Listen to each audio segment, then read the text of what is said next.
Une chose dont on parle assez régulièrement avec des amis qui ont le CED et qui nous effraie très particulièrement, c'est la peur de tomber. Notamment parce que ça arrive à beaucoup d'entre nous, souvent, et avec des conséquences.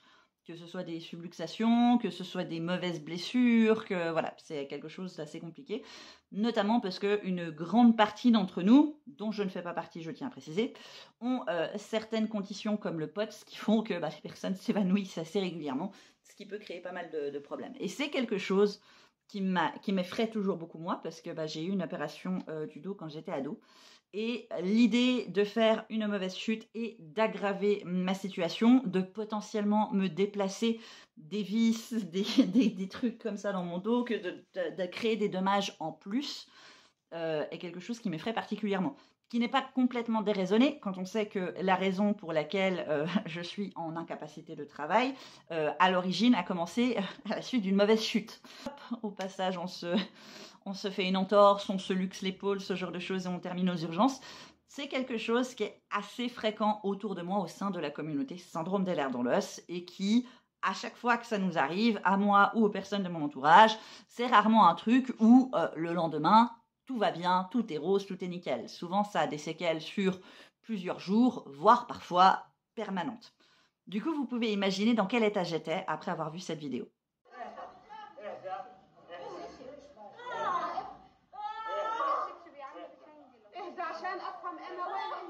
Si vous ne l'avez pas reconnu, il s'agit de Youssef, le petit garçon dont je parle régulièrement qui a un syndrome des lèvres dans l'os scyphoscoliotique.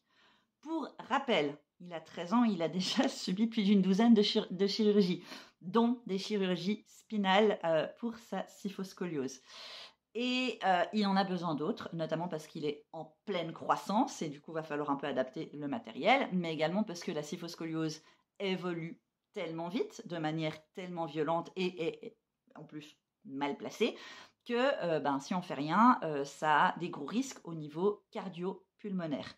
Le CED scyphoscoliotique, c'est pas tellement discuté, c'est pas tellement connu, parce que c'est une des formes de CED les plus rares, ça touche une personne sur 1 million, mais par les experts, notamment parce qu'il y a peu de cas, peu de littérature, peu d'expertise, ils considèrent qu'en fait, il faut prendre cette forme de CED autant au sérieux et que les risques peuvent être aussi sérieux que pour le CED vasculaire, qui est réputé pour être la forme de CED le plus mortel. Voilà.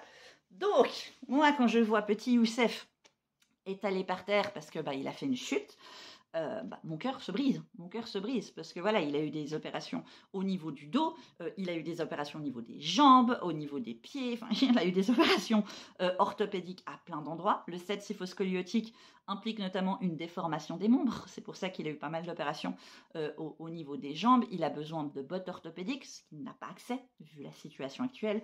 Il aurait besoin peut-être d'un rollator ou quelque chose comme ça pour l'aider à marcher parce que il peut pas marcher sans support, mais il n'a pas accès à ça. Il n'a accès qu'à son fauteuil roulant qui n'est pas accessible partout. Comme à peu près toutes les personnes qui ont des fauteuils roulants, on a rarement des logements accessibles aux fauteuils roulants. Et puis j'imagine que dans son cas, à l'extérieur de chez lui, c'est pas non plus l'endroit le plus accessible vu où il vit en ce moment. Donc c'est extrêmement compliqué. Et comme j'en ai déjà parlé dans le passé, Youssef souffre énormément de la situation, il souffre énormément de son handicap, du fait d'être différent, il est rejeté par les autres enfants, le fait qu'il soit complètement dépendant pour tout, parce qu'il ne peut pas marcher, il ne peut pas faire les choses seul, et vous pouvez imaginer que quand on a 13 ans, c'est pas quelque chose d'évident, et qu'au bout d'un moment, on essaie de faire les choses, et puis des accidents arrivent. De ce que je sais pour l'instant, il n'y a pas de dégâts majeurs, on espère qu'il n'y aura pas de conséquences majeures, mais c'est quelque chose d'extrêmement important, dangereux et qui malheureusement peut arriver encore et encore. Donc, tout ça pour dire que là, on arrive à la période d'Halloween. Beaucoup de personnes sont en train de dépenser de l'argent pour faire des grosses fêtes d'Halloween, changer les costumes, tout ci, tout ça. Vous faites ce que vous voulez, vous êtes grand, vous êtes autonome, mais je me dis que peut-être si vous avez autant d'argent à mettre là-dedans, peut-être que vous pouvez épargner pour aider un petit garçon qui a besoin de matériel médical et accessoirement de manger et de ce genre de choses. Si vous avez les outils, l'énergie, la possibilité, continuez à manifester votre colère par rapport à la situation actuelle. Il faut qu'on continue à secouer un peu le monde, à rappeler que oui, la situation est longue, elle est désespérante et on en a marre d'entendre parler de ça. Mais ce qui se passe, c'est que les gens sont encore en train de crever la bouche ouverte et que Youssef, Il a besoin de partir de là. Il mérite, comme tout le monde, d'ailleurs, tout le monde là-bas, mérite d'avoir une vie digne avec leurs soins basiques atteints.